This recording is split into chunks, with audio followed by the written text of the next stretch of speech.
तो हमें चाहिए कि जो अहले जिक्र हैं उनसे पूछ लें।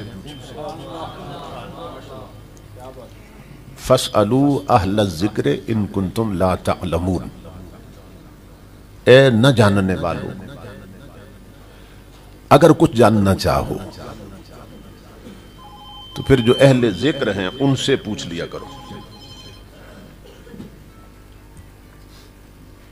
कुरान हकीम में अल्लाह रब्बुल इज्जत हमें हुक्म दे रहा है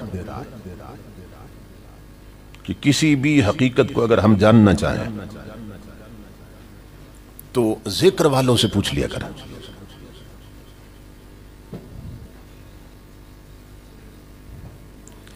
अब सवाल यह पैदा होता है कि अहले जिक्र कौन है,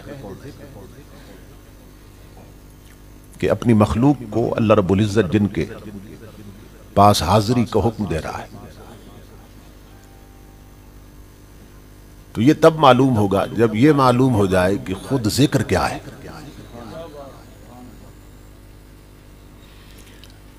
तो कुरान हकीम की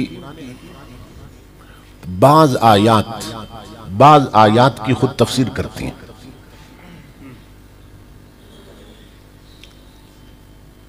अल कुरान युफस्सिरु बादुहु बादा, कुरान का बाज हिस्से की खुद ही तशरीह और तफसीर कर देता। तो कुरान ने हुक्म दिया कि न जानने वालों अहले जिक्र से जान लिया करो। तो कुरान ही ने बताया कि जिक्र क्या है। फरमाया इन्ना नहनु नज़्ज़लना ज़िक्रा व इन्ना लहू लहाफिज़ून, बेशक ये जिक्र हमने नाजिल किया है, बेशक हमने जो नाजिल किया है वो जिक्र है और हम ही इसकी हिफाजत करने वाले। तो इस आयत में अल्लाह रब्बुल इज्जत ने अज़-ज़िक्र किसको कहा? कुरान पाक, क्योंकि कुरान को नाजिल किया अल्लाह रब्बुल इज्जत ने। कुरान को अल्लाह रब्बुल इज्जत ने फरमाया अज़-ज़िक्र है, कुरान का दूसरा नाम है अज़-ज़िक्र। तो फिर अहले जिक्र कौन हुए? फसअलू अहल ज़िक्र।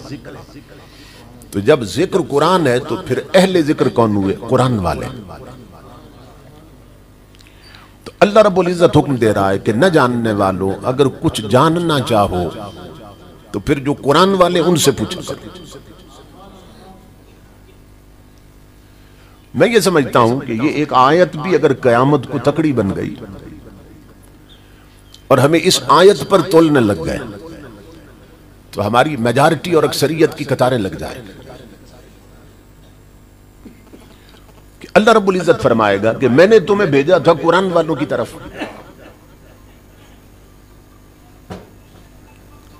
कि तुम पूछो कि जीना कैसे है। ये कुरान वाले तुम्हें बताएंगे जिंदगी कैसे गुजारनी। ए न जानने वाला, कुरान वालों से पूछो जीना कैसे है। ए न जानने वालों, कुरान वालों से पूछो मरना कैसे है। और ए न जानने वालों, कुरान वालों से पूछो मरना किस पे है।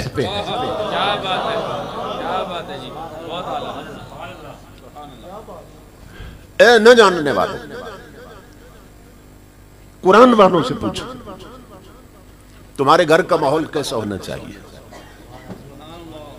ए न जानने वालों, कुरान वालों से पूछो तुम्हारी बहू बेटियों का लिबास कैसा होना चाहिए।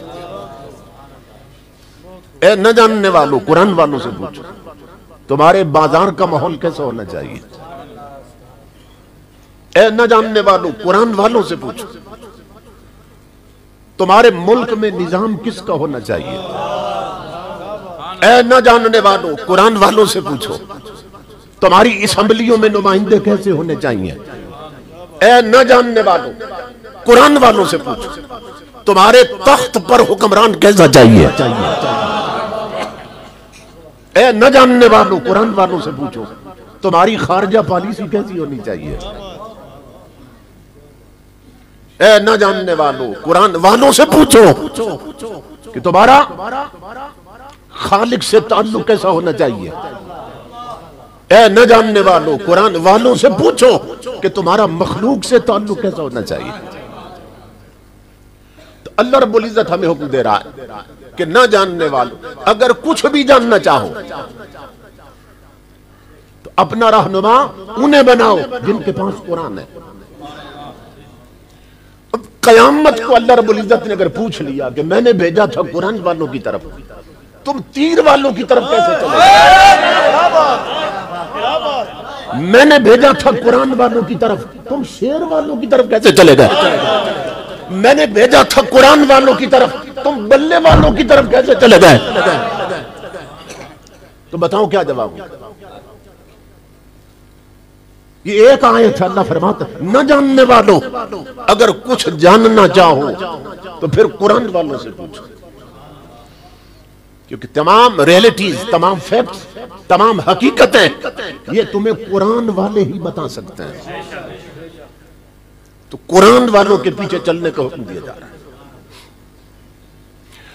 इमामुल अंबिया के गुलाम, तो हम किसके पीछे चल रहे हैं? मरना भी है, कब्र में उतरना भी है, हश्र में उठना भी है और फिर हिसाब भी देना। तो सोचिए कि हम किसके पीछे चल रहे हैं। बाज लोग कहते हैं जी हमारी पुरानी वाबस्तगी है। मेरा दादा भी उसी पार्टी से था, मेरा नाना भी उसी पार्टी से था। कहते हैं जी हमारी पुरानी वाबस्तगी है, क्या करें? और हम भी उसी से वाबस्ता है जिससे हमारा दादा वाबस्ता था, जिससे बाप वाबस्ता था। पुराना ताल्लुक है उनके साथ। तो मैं उन लोगों को कहता हूं कि तुम्हारा ये ताल्लुक इन पार्टियों से कब बना?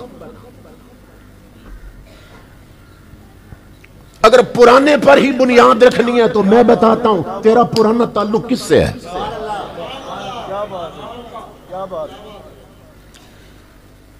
तुम्हारा किसी भी सियासी पार्टी से ताल्लुक कब बनता है? जब तुम्हारा वोट बनता है। और वोट किस उम्र में बनता है जी? 18 साल की उम्र में बनता। तो जब वोट बना तो तेरा ताल्लुक बना ना इन पार्टियों के साथ।